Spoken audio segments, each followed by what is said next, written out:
Okay students, welcome to my channel इश्के science.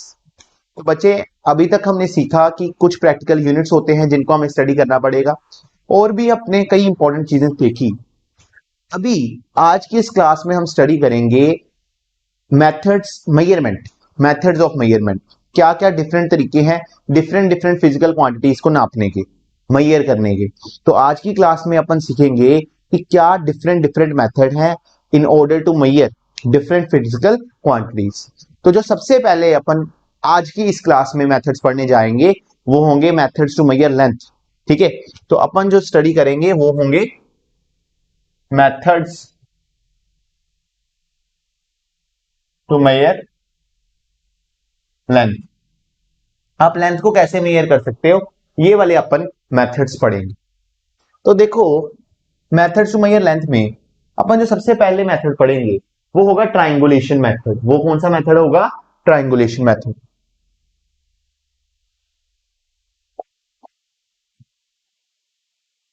Triangulation method कहां use होता है सर? जो ट्रायंगुलेशन मेथड होता है वो कहां काम आता है? क्वेश्चन सोचने वाली बात। जो ट्रायंगुलेशन मेथड होता है बच्चे, वो काम आता है in measuring the height of tree, in measuring the height of a building, in measuring the height of an tree, tower etcetera. तो अगर आपने कोई भी वर्टिकल हाइट मेजर करनी है, ठीक है, तो आपको कौन सा मेथड लगाना पड़ेगा? ट्रायंगुलेशन मेथड लगाना पड़ेगा। तो इन ऑर्डर, अगर आपको हाइट मेजर करनी है, in order to measure height of building, tree और टावर एक्सेट्रा, तो अपन ये वाला मेथड लगाएंगे। सर क्या करना है इस मेथड में? देखो, इस मेथड में क्या करना होता है, इस मेथड में तुम्हें चाहिए सेक्सटेंट। सेक्सटेंट क्या होता है? एक डिवाइस होता है which is used to measure angle. A device which is used to measure angle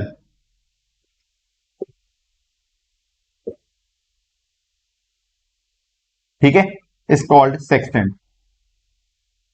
ठीक है, अभी जैसे ये मेरे को बिल्डिंग है हाइट h की, तो ए बी अपन ने सपोज कर ली अ बिल्डिंग, अ ट्री या अ टावर ऑफ हाइट h। तो तुमने क्या किया कि ग्राउंड पे कोई सी पॉइंट पे हो, तुम ग्राउंड पे किसी सी पॉइंट पे हो और तुमने इसका जो टॉप है बिल्डिंग का या टावर का, वो सेक्सटेंट की मदद से एंगल थीटा नापा। ठीक है, तो तुमने क्या किया? With the use of sextant we measured an angle theta. अपन ने क्या मेजर किया? एंगल थीटा को मेजर किया। अब सर, मैं अगर बेस से दूरी निकाल लूं अपनी, तो उस दूरी को मान लेंगे डिस्टेंस। तो अपन बीसी क्या है? Distance between point C and base of ground. ठीक है, तो यहां से तुमने अपनी दूरी माननी है। ठीक है, यहां से दूरी मान ली और यहां से तुमने एंगल देखा। जैसे ये कोई बिल्डिंग है, यहां पर कोई बिल्डिंग है, तो मैं अभी बेस पे देख रहा हूं, तो मैंने ऐसे ऊपर उठाया तो मैं टावर पे देखूंगा तो कोई ना कोई एंगल बन गया, कोई ना कोई एंगल बन गया। अब ये जो एंगल है तुमने जान लिया और ये जो डी डिस्टेंस है ये भी तुम्हें पता चल गया। ये तुम्हें हाइट मेजर करनी है, तो तुम सिंपल फॉर्मूला लगा सकते हो, tan theta is nothing but perpendicular upon base. अभी जो थीटा मेजर होगा वो तुम उसमें टेंजेंट की उसकी वैल्यू निकालना और डी को इधर मल्टीप्लाई कर देना, तो d tan theta equals to h आ जाएगा। तो अपन ने कभी भी किसी बिल्डिंग हाइट और टावर की अगर लेंथ निकालनी है तो अपन को कुछ नहीं करना, अपन को क्या करना है? डी के साथ tan थीटा अपन को मल्टीप्लाई कराना है। समझ गए इतनी बात? और जो डी है यहां पर स्मॉल डी, इसको भी कैपिटल बना लेते हैं। तो यहां पर डी क्या है? Distance between the base of the building या ट्री या टावर फ्रॉम द पॉइंट जहां से तुम एंगल मेजर कर रहे हो। तो मेरे को लगता है ये वाला मेथड तुम्हें समझ लग गया होगा, मेथड टू मेजर लेंथ में। इसी मेथड को बच्चे ट्रायंगुलेशन मेथड कहते हैं, ठीक है। It is this method is also called triangulation method. अभी ट्रायंगुलेशन मेथड पढ़ लिया, ठीक है। तो अपन इसका अगला पार्ट पढ़ते हैं।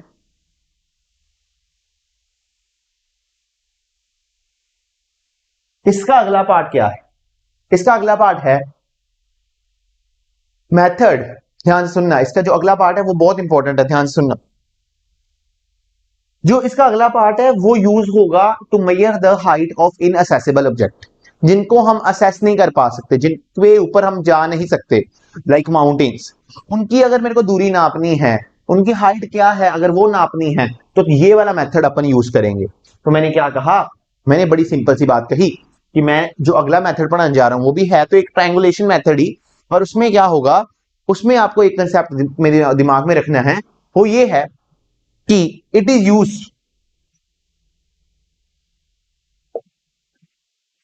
To measure height of inaccessible objects या अनअसेसिबल ऑब्जेक्ट, ठीक है, जिनको अपन चढ़ नहीं सकते या जिनको जिनका टॉप हमें पता नहीं है, मालूम नहीं होता कहां पर होता है। बोलो क्लियर? तो फॉर एग्जांपल एक माउंटेन कंसिडर करते हैं, ये माउंटेन की हाइट हो गई, ठीक है। और तुमने क्या किया, तुम्हें इस मेथड को लगाने के लिए तुमने सेक्सटेंट यूज किया फिर से, और ग्राउंड सी पे तुमने एक एंगल मेजर किया, लेट इट बी θ1, ठीक है। अभी उस, जैसे ये यहां पर माउंटेन है और ये माउंटेन का बेस है, ठीक है, यहां से मेजर किया एंगल θ1। इसी हाइट को तुमने एक दूसरे डिस्टेंस से मेजर किया, ठीक है, दैट इज एंगल आया कुछ θ2। एंगल क्या आया? θ2। तो जैसे ये माउंटेन थी, तुमने बेस से पता किया कि यहां से एंगल बन रहा है θ1, और किसी बाद कोई और दूरी से एंगल बन रहा है θ2 माउंटेन की पीक का। तो अभी इन दोनों के बीच में डिस्टेंस मान लो, कितना मान लिया अपन ने, मान लिया d है, ठीक है, वो अपन मेजर कर सकते हैं। और ये वाला डिस्टेंस मान लिया अपन ने x, और ये है हाइट, ठीक है। तो ये क्या है? Height of the mountain. अभी अगर तुम यहां पर कोट θ1 लगाओ, तो तुम्हारा जो कोट θ1 आएगा वो आएगा x अपॉन h। किस ट्राइंगल में बात कर रहा हूं? इस ट्राइंगल में बात कर रहा हूं, let it be point B A B. तो इन ट्राइंगल एबीसी में अगर मैं बात करूं, तो एबीसी की मैं बात कर रहा हूं, इसमें कोट θ1 निकालोगे तो base upon perpendicular, that is base कितना है? x अपॉन हाइट h आ गई। अब देखो इन ट्राइंगल, दूसरा ट्राइंगल क्या है? A B D. तो दूसरा ट्राइंगल क्या है? A B D. अभी ध्यान से देखो, इसमें जो कोट θ2 आएगा, इसमें जो कोट θ2 आएगा वो किसके बराबर होगा? बेस। इसका बेस है db, ये पूरा बेस है इसका, और ये पूरा बेस है, तो इसको ये हम लिखेंगे x plus D upon H, ठीक है। अभी तुम क्या करो, इसको 1 मान लो, इसको 2 मान लो, और कोट θ1 से कोट θ2 सब्ट्रैक्ट करने की कोशिश करो। तो यहां पर कितना आएगा? x by H minus x plus D by H. मेरे को निकालनी है हाइट, ठीक है। तो यहां पर तो h कॉमन आ गया, तो x minus x plus d रह जाएगा, ठीक है। यहां पर बच जाएगा d by h cot θ1 minus cot θ2। h की वैल्यू कितनी आई? d by cot θ2 minus cot θ1। तो ये ट्रायंगुलेशन मेथड है, किसके लिए? फॉर अनअसेसिबल ऑब्जेक्ट्स के लिए। तुम्हें कुछ नहीं करना, तुमने बेस से देखना है। जैसे कोई मेरे पास यहाँ पर माउंटेन है, तुमने बेस से देखा, यहां से एंगल बना θ1, और तुमने कहीं दूर जाकर देखा तो यहां से एंगल बना θ2। इन दोनों पॉइंट की दूरी तुम्हें पता होनी चाहिए, दैट इट बी d। इसकी दूरी मैंने मान ली x, और ये है आपकी हाइट है h। अब तुमने क्या किया कि इस बेस वाले ट्रायंगल से तुमने देखा कि इसकी है x by H cot theta, और बड़े ट्रायंगल से जो कोट थीटा है वो x plus D by H है। मैंने कहा दोनों को क्या करा दिया जाए? सब्ट्रैक्ट करा दिया जाए। तो यहां पर बेस कॉमन है, x से x कट जाएगा, यहां पर सिर्फ बचेगा d बाय एच। एच आप उधर ले जाओ, और कोट θ2 माइनस कोट θ1 को आप डिनोमिनेटर पे ले जाओ, तो आपको क्या मिल जाएगी? हाइट मिल जाएगी। तो मेरे को लगता है तुम्हें इतनी बात समझ लग गई होगी, तुम्हें दोनों ट्रायंगुलेशन मेथड समझ लग गए होंगे for accessible object as well as inaccessible objects. तो ये था ट्रायंगुलेशन मेथड। अभी अपन डिस्कस करते हैं पैरेलैक्स मेथड। ठीक है, एक सेकंड। तो बच्चे चलो पढ़ते हैं, चलो पढ़ना शुरू करते हैं पैरेलैक्स मेथड को। जो अगला मेथड अपन समझने जा रहे हैं वो होता है पैरेलैक्स मेथड। पैरेलैक्स मेथड को समझने के लिए तुम्हारे साथ एक एक्सपेरिमेंट परफॉर्म करते हैं। एक्सपेरिमेंट ये है कि तुम क्या करो, एक जो पेन कॉपी से जिससे भी नोट कर रहे हो, अगर नोट कर रहे हो तो उस पेन को पकड़ो और अपने सामने रखो। अपनी एक आई क्लोज करो, उससे देखो, और दूसरी आई क्लोज करो, उससे देखो। तुमने क्या करना है, एक पेन पकड़ना है, पेन को सामने रखना है, अपनी एक आई क्लोज, लेफ्ट आई क्लोज करो, राइट से देखो, राइट आई को क्लोज करो, लेफ्ट से देखो। तुम्हें दिखेगा कि थोड़ी सी पोजीशन शिफ्ट कर गई। जब तुम दो डिफरेंट आई से देखा, अलग अलग आई से देखा, तो तुम्हारी ऑब्जेक्ट की position with respect to background थोड़ी सी क्या कर गई, चेंज। इसी चीज को अपन कहते हैं फिजिक्स के अंदर पैरेलैक्स। तो क्या कहते हैं इसको, पैरेलैक्स। तो वही इसको समझने जा रहे हैं कि पैरेलैक्स क्या होता है, और उसको अपन ग्रेट डिटेल में स्टडी करते हैं। तो अपन पढ़ने लगे हैं parallax method.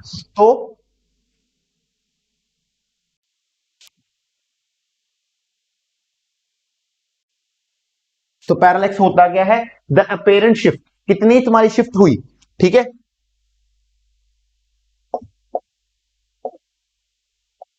Shift of an object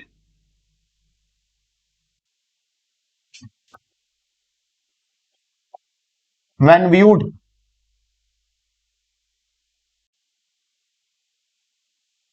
the apparent shift of an object, ठीक है, with respect to its background when viewed from two eyes,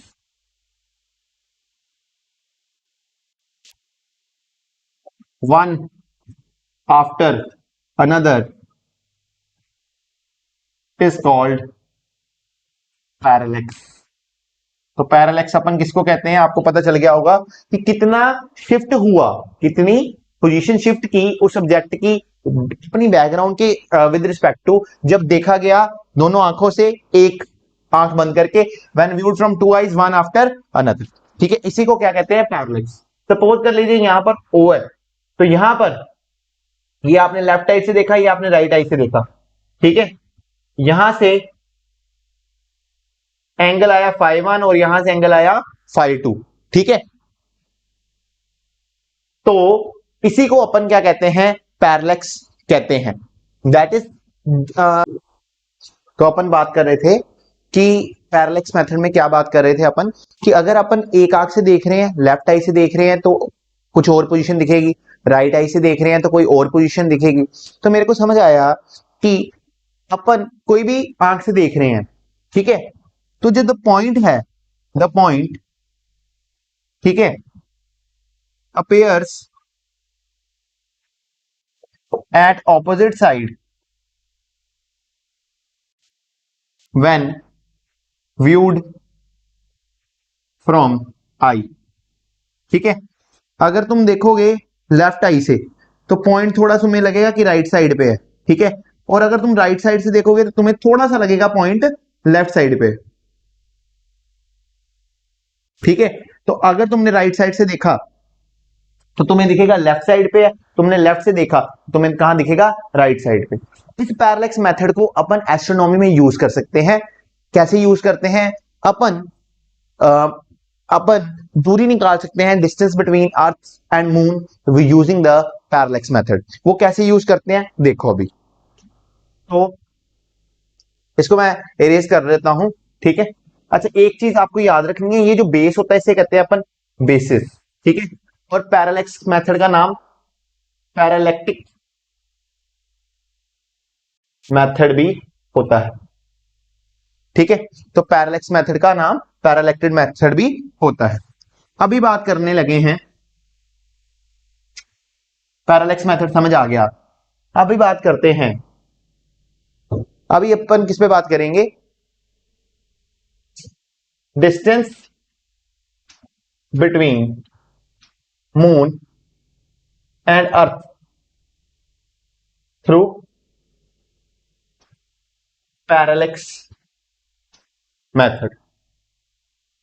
ठीक है, कैसे निकालेंगे distance between moon and earth through parallax method, कैसे निकालेंगे ये सोचने वाली बात है। अभी कैसे निकालना है तुम्हें देखना, तुम्हारे पास यहां पर मान लेते हैं ये अपन ने ड्रॉ कर दिया अर्थ, काफी सर्कुलर अर्थ ड्रॉ हुआ है। ठीक है, तो नजर लग गई, तो ये मेरे क्या है, अर्थ ड्रॉ कर दिया। ठीक है, अर्थ पे अपन टू ऑब्जर्वेटरीज मानते हैं, एक पॉइंट ए पे है, एक पॉइंट बी पे है। अभी यहां पर कहीं मून है आपका, this is your moon, this is earth and this is moon. ठीक है, वो समझ जाना तुम। ठीक है, यहां पर लिख रहा हूं ये मून है। एक तुम प्लेनेट कंसीडर करो एस डैश, एक तुमने बहुत फार अवे प्लेनेट कंसीडर कर लिया एस डैश। ठीक है, जिसकी दूरी, ठीक है, S dash planet very far from earth, बहुत दूर है अर्थ से। तो जब कोई चीज बहुत दूर हो जाती है अर्थ से, ठीक है, तो अपन ये बात कह सकते हैं कि जो कैलकुलेशंस अपन करेंगे, ठीक है, so it will appear same at when viewed from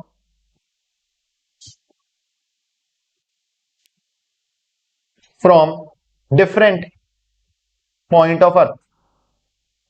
तो मैंने कहा कि मैंने एक स्टार को कंसिडर किया है, ठीक है, एस डैश।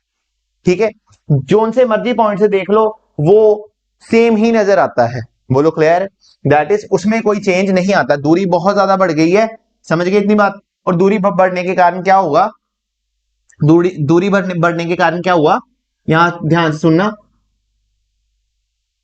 यहां पर ए पॉइंट यहां है। ठीक है, तो दूरी बढ़ने के कारण क्या हुआ कि तुम्हारा जो प्लेनेट दूर है, इतना काफी दूर है, तो वहां पर बिल्कुल भी तुम्हें, यहां से तुम अर्थ के किसी भी पॉइंट से ऑब्जर्व कर रहे हो तो तुम्हें क्या लग रहा है कि हाँ भी उसकी कोई पोजीशन चेंज नहीं हुई। ठीक है, तो अगर सपोज कर लो इस ऑब्जर्वेटरी से तुमने देखा कि यहां पर एंगल फाई 1 सबस्टैंड हो रहा है और यहां पर एंगल फाई 2 सबस्टैंड हो रहा है, दैट इज अर्थ के ए पॉइंट और मून पे। ठीक है, फाइव 1 मान लेते हैं, angle between A M and A S dash. और एंगल फाई 2 क्या है, angle between B M, that is at point B. Observatory जो यहां पर बी ऑब्जर्वेटरी है अर्थ के इस पॉइंट पे। ठीक है, और इस इन दोनों में दूरी B M and B S dash. तो मैंने क्या कहा कि तुम्हें अपन पैरेलक्स मेथड्स के थ्रू निकालने जा रहे हैं distance between earth and moon. तो वो कैसे निकलेगा देखना ध्यान से। मैंने कहा कि अपन ने क्या किया कि एक प्लेनेट, एक स्टार बहुत दूर मान लिया। अभी एक स्टार दूर मानने से फायदा क्या हुआ कि हमें एक एक्सिस मिल गई। अब जब भी हम कोई भी ऑब्जर्वेटरी से देखेंगे वो स्टार वहीं पर अपेयर होगा, जस्ट अबव द ऑब्जर्वेटरी।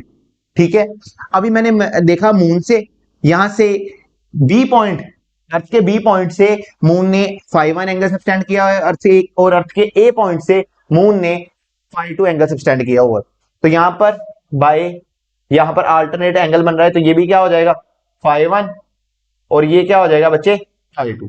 अगर आप डिस्टेंस बिटवीन टू ऑब्जर्वेटरीज निकाल लेते हो, दैट इज पॉइंट ए और डी, तो आप लिख सकते हो distance between two observatories. Observatories कहां से होती हैं, जहां पर प्लैनेट मेजर करते हैं। Observatories, distance between two observatories कितना आया, उसको मान लिया मैंने बी। ठीक है, तो ये आपका, चलो मैंने डी माना हुआ यहां पर डायग्राम में, तो यहां पर भी कितना मान लिया, डी डिस्टेंस मान लिया। अभी तुम्हें पता है कि थीटा किसके बराबर होता है, लेंथ अपॉन रेडियस। तो थीटा कितना है तुम्हारा फाई 1 प्लस फाई 2, वो किसके बराबर है, एल अपॉन आर। यहां पर एल क्या है, तुम्हारा ये वाला डिस्टेंस, और आर तुम्हारा है distance between sun and moon. ठीक है, इस आर को तुम कैलकुलेट कर सकते हो L upon phi one plus phi two formula लगाकर। तो तुमने आराम से देखो कैलकुलेट कर लिया क्या है डिस्टेंस बिटवीन अर्थ और मून। ठीक है, मैं फिर से बताने जा रहा हूं। ठीक है, एक बार क्लियर डायग्राम भी बनाते हैं। मैंने क्या किया, मैंने अर्थ पे दो ऑब्जर्वेटरीज स्टैब्लिश की, एक ए और एक बी। ठीक है, उसको मैंने कंसीडर किया, एक पॉइंट कंसीडर किया एस डैश, जो कि थोड़ी सी दूरी पे था। ठीक है, जो कि बहुत सॉरी काफी दूरी पे था। ठीक है, तो किसी भी अर्थ से पॉइंट, अर्थ के किसी भी पॉइंट से देखो वो उसके डायरेक्ट अबव ही अपेयर होगा। ठीक है, यहां से मैंने बी और पॉइंट से ऑब्जर्व किया कि मून एंगल है फाइव वन पे, और ए से ऑब्जर्व किया कि मून है एंगल फाइव टू पे। और मैंने देखा कि ये जो ऑब्जर्वेटरीज है अर्थ के बीच में, इन दोनों की दूरी अप्रोक्सीमेटली इक्वल टू डी है। तो यहां से मैंने कर दिया कि ये तो दोनों phi one plus phi two हो गए, और ये वाली दूरी को मैंने मान लिया आर। तो मैंने कहा कि जो मेरा phi one plus phi two that is, मैंने इसको पूरे को माना है थीटा। ठीक है, तो phi one plus phi two मेरा एल बाय आर के बराबर हो जाएगा, तो R equal to L upon phi one plus phi two हो जाएगा। Theta equal to L by R formula लगाया, और अपन ने ये दूरी जान ली कि वो होगी distance between two observatories that is G upon total angle formed between, total angle formed by the two observatories with the moon. तो ये तुमने देख लिया कि हाँ जी भी आप कैसे निकाल सकते हो पैरेलैक्स मेथड की मदद से distance between sun and moon. Thank you.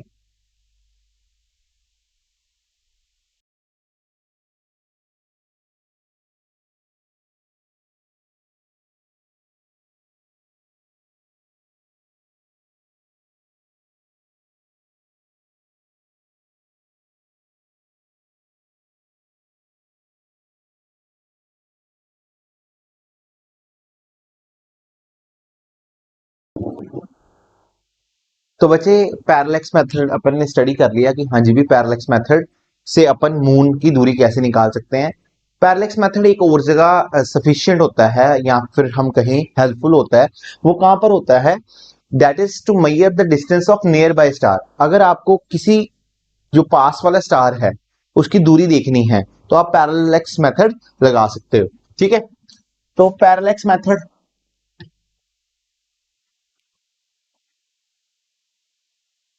To major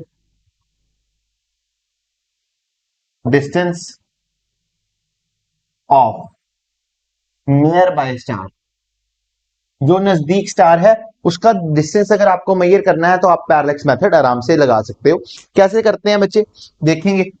देखो यहां मान लेते हैं कोई स्टार है जो अर्थ के पास है। ये अर्थ, क्योंकि अर्थ अभी पॉइंट साइज बनाना पड़ेगा, जब मून के पास था तो अर्थ की शेप अपन ने बड़ी दिखाई थी। अभी ये जो स्टार है इसकी दूरी अपन ने मान लेनी है, मान लेते हैं एस। ठीक है, और एक स्टार मैंने ले लिया, late it B S dash. यहां पर मैं इसकी दूरी मान रहा हूं, मान लीजिए कुछ भी, लाइक डी मान ली मैंने दूरी। ठीक है, एक एस स्टार ले लिया अर्थ से एस डैश, जो इतना दूर है कि अर्थ के ऑर्बिट, अर्थ जब भी किसी भी पॉइंट पे हो, अपनी ऑर्बिट के किसी भी पॉइंट पे हो, तो उसको अर्थ से ये जो स्टार एस डैश है ये हमेशा फिक्स्ड ही अपेयर होगा। तो मैंने एक स्टार मान लिया एस डैश, जो अर्थ से हमेशा फिक्स्ड ही अपेयर होता है। तो अगर अर्थ इधर है तो यहां पर एस डैश होगा, अगर अर्थ इधर है तो यहां पर एस डैश होगा। बच्चे कहते हैं कि सर एस डैश मूव किया होगा अर्थ के साथ, नहीं, एस डैश मूव नहीं किया होगा अर्थ के साथ। एक्चुअल में क्या होता है, जब भी बहुत ज्यादा दूरी बढ़ जाती है तो अपन कहते हैं कि पोजीशन प्लेनेट की चेंज नहीं हो रही। सर एग्जांपल के साथ बताओ, आप देखते हो कि जैसे आप ट्रैवलिंग कर रहे हो तो रात में तो जो मून होता है आपको लगता है कि मून की पोजीशन आपके अकॉर्डिंग, आप ट्रैवल भी कर रहे हो पर मून की पोजीशन चेंज नहीं हो रही, या आपको लगता है मून आपका पीछा कर रहा है ना। तो चंद्रमा आपका पीछा थोड़ा ना कर रहा होगा, चंद्रमा आपके साथ मूव थोड़ा ना कर रहा होगा। जो मून है वो आपके साथ कभी मूव थोड़ा ना करेगा। तो मेरे को क्या समझ लगी कि वो वो हमें ऐसा अपेयर क्यों होता है? क्योंकि हमें और चंद्रमा में दूरी बहुत ज्यादा है, अर्थ और मून में दूरी ज्यादा होने के कारण हमें हर पॉइंट पे ऐसा लगता है अर्थ के कि जो मून है वो हमारे साथ मूव कर रहा है। इसी तरीके से मैंने एक स्टार कंसिडर किया एस डैश, और मान लिया कि ये इतनी दूर है कि अर्थ जब भी किसी भी पॉइंट पे होगा उसको लगेगा कि अर्थ पे कोई ऑब्जर्वर है तो उसको लगेगा कि ये तो अपन के ऊपर ही एस डैश है स्टार। ठीक है, मतलब हमेशा इस एस डैश की स्टार की पोजीशन फिक्स रहेगी विद रिस्पेक्ट टू अर्थ।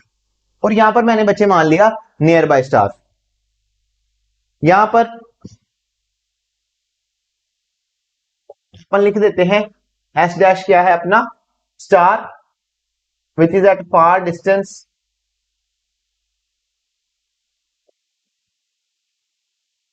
बहुत दूर है, बोलो क्लियर, फ्रॉम अर्थ। तो एस डैश क्या है? एक स्टार है जो अर्थ से काफी दूर है। S dash is star which is far which is at a far distance from earth. और इसमें एक ध्यान देने वाली बात ये है, and its position appears to be fixed with respect to earth. तो इसकी पोजीशन हमेशा सेम ही नजर आएगी with respect to earth. N क्या है अपना? नियर बाय स्टार, नजदीक का स्टार है। ठीक है, तो मैंने मान लिया कि फाइव वन एंगल सबस्टेंड किया है, ये एंगल फाइव वन है नियर बाय स्टार ने जो सबस्टेंड किया है फिक्स्ड एक्सिस के साथ। ठीक है, तो angle between earth and nearby star E N and earth and far star E S dash. जब 6 महीने बाद 6 महीने गुजर जाएंगे और अर्थ अपने पूरे डायमेट्रिकली ऑपोजिट पॉइंट पे आ जाएगा। ठीक है, तो इस टाइम अपन ने देखा कि एंगल बन गया फाई टू पैरेलैक्स के अकॉर्डिंग। पैरेलैक्स मेथड क्या कहता था? जब अपन एक पॉइंट को ऑब्जर्व करते हैं फ्रॉम टू डिफरेंट पॉइंट्स, तो हमें हमेशा उसकी रिलेटिव पोजीशन में कुछ ना कुछ चेंज दिखता है। तो मैंने कहा कि ये वाला जो पॉइंट है ये पॉइंट मूव करके इधर पहुंचा। ठीक है, तो अर्थ मूव कर गया 6 महीने बाद इधर। तो angle between E N and E S dash after 6 months, तो यहां से एंगल कितना आ गया? Phi two. अभी आपको पता है पैरेललोग्राम ऑल्टरनेट एंगल्स हैं ये, तो ये फाइव वन है और ये भी क्या बन जाएगा? Phi one. ये फाइव टू है और ये भी क्या बन जाएगा? Phi two. आपको पता है कि अर्थ जब अपना 6 मंथ्स कंप्लीट करेगा तो उसके दो ऑपोजिट पॉइंट की दूरी मान लेते हैं एस। ठीक है, distance between to opposite points between two diametrically opposite points on earth orbit. तो हमेशा अर्थ की ऑर्बिट में दो ऑपोजिट पॉइंट्स हैं जो डायमीटर के ऑपोजिट पॉइंट्स हैं, उनमें दूरी मान ली अपन ने एस। अभी अपन वही फॉर्मूला लगाएंगे, थीटा क्या होता है? L by R, where R is radius and L is the length of arc. तो यहां पर जो एस होगा वो एस अपॉन डी हो जाएगा थीटा। तो ये हमारा ये टोटल है ये वाला एंगल, इसको मैंने क्या कहा? इसको मैंने थीटा मान लिया, मतलब phi one plus phi two जो है वो होगा आपका एस अपॉन डी। और आपको ये डी की वैल्यू चाहिए तो आप क्या कर दोगे? S over phi one plus phi two. तो इस मेथड से आप दूरी निकाल सकते हो नियर बाय स्टार्स की। ये मेरे को लगता है तुम्हें समझ लग गया होगा। और ये मैं तुम्हें एक एक्स्ट्रा हिंट बता रहा हूं कि जो नियर बाय स्टार्स होते हैं, कितने नियर बाय स्टार्स की सर अपन दूरी निकाल सकते हैं? 100 light years. Parallax method can be used. जो पैरेलैक्स मेथड है वो कहां यूज होता है? In order to determine distance which is approximately less than, तो Okay, 100 लाइट students, ईयर्स। अपन ने मेजर कर लिया है कि हाँ जी भी तो जो कैसे 100 आप लाइट ईयर नियर से बाय कम प्लैनेट को होते कैसे हैं मेजर करोगे। वही डिस्टेंस अभी नाप अपन सकते हैं अपन देखने पैरेलल जा रहे हैं मेथड से। कोई बहुत दूर जो प्लैनेट अगला है उसको मेथड कैसे आएगा मेजर करेंगे उसके उससे डिस्टेंस को। अपन तो देखो और भी फार अगर कोई डिस्टेंस बहुत के दूर स्टार प्लैनेट को होगा अपन तो मेजर उसके लिए कर आपको सकते लगाना हैं पड़ेगा कैसे मेजर करते इंटेंसिटी हैं मेथड। वो तो अपन आपको देखते क्या हैं लगाना नेक्स्ट शीट। पड़ेगा इंटेंसिटी मेथड। ठीक है, क्या होता है intensity method, let us talk about this. ठीक है, तो अपन पढ़ने जा रहे हैं इंटेंसिटी मेथड। पहली बात तो ये होती है कि जो इंटेंसिटी मेथड होता है वो कहां काम आता है। इंटेंसिटी मेथड काम आता है in order to measure very distant planets. तो the intensity planet, the intensity method is used to measure very distant planets। जो काफी दूर हैं उन प्लैनेट्स को मेजर करने में काम आता है। जो काफी दूर हैं उन प्लैनेट्स को मेजर करने में काम आता है। ठीक है, अभी इंटेंसिटी क्या होती है वो मैं तुम्हें बता दूं। इंटेंसिटी होती है कि किसी पर्टिकुलर एरिया में से कितनी एनर्जी निकल रही है कितने टाइम में, किसी पर्टिकुलर एरिया में से कितनी एनर्जी पास आउट कर रही है कितने टाइम में। अगर ज्यादा एनर्जी पास कर रही है कम टाइम में तो इंटेंसिटी ज्यादा होगी, अगर कम एनर्जी पास कर रही है ज्यादा टाइम में तो इंटेंसिटी कम होगी। तो इंटेंसिटी होती है amount of energy passing through a given area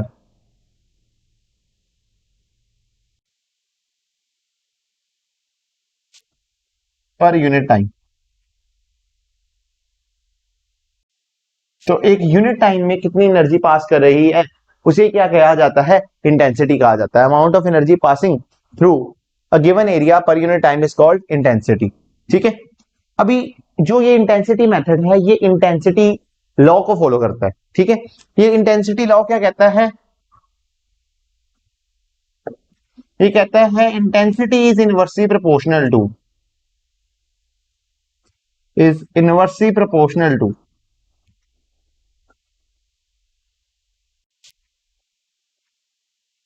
square of distance travelled by light. ये कहता है कि जो इंटेंसिटी है वो इनवर्सली प्रोपोर्शनल है square of distance travelled by light.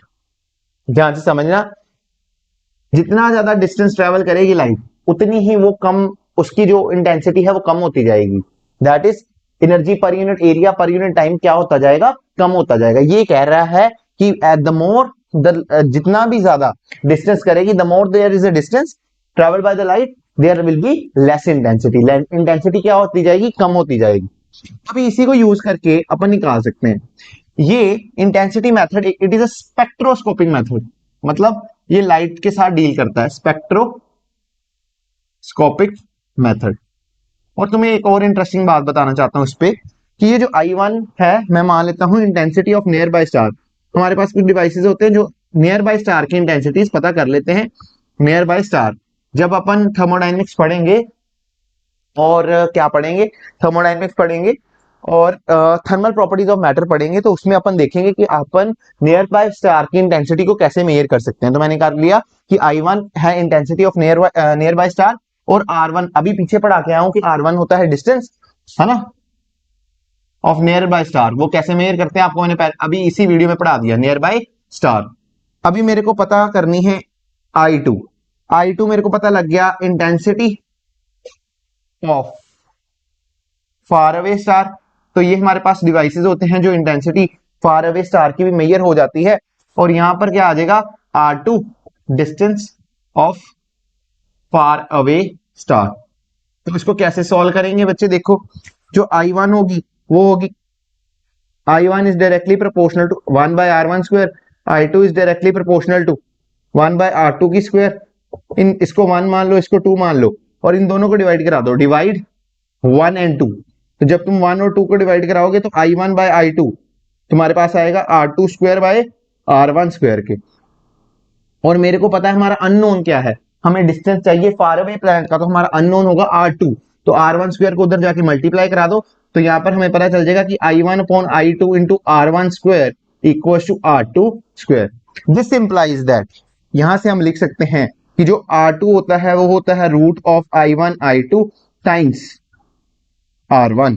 तो यहां से हमें distance of far away planet भी मिल सकता है, जो कि मैंने आराम से निकाल लिया। मैंने क्या किया, दोनों प्लैनेट्स की इंटेंसिटीज को डिवाइड कराया, वो आई R2 बाय R1 स्क्वायर के बराबर। यहां से R2 की स्क्वायर निकाल ली और उसकी रूट ले ली और मेरे पास क्या आ गया, R2 आ गया।